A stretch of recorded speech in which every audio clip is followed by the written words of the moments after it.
Hey good people, welcome back to the Liberty 100% channel, and I'm back again with another video. Thank you for all the support that you've shown me. Thank you for all the love. Thank you for subscribing. Thank you for commenting, and thank you for staying tuned. And if you're new to this channel, kindly take your time to like, comment, subscribe, and share these videos with your family and friends so that they may be able to join the Liberty family. So in today's video, I'm going to do my sister's natural hair.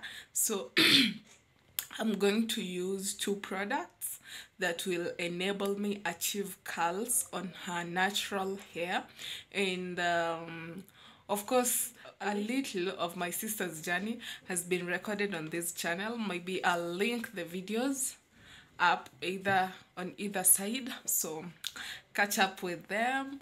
And a short history is that she had locks. We did a big chop and she later grafted the locks, and finally we had to comb out the locks.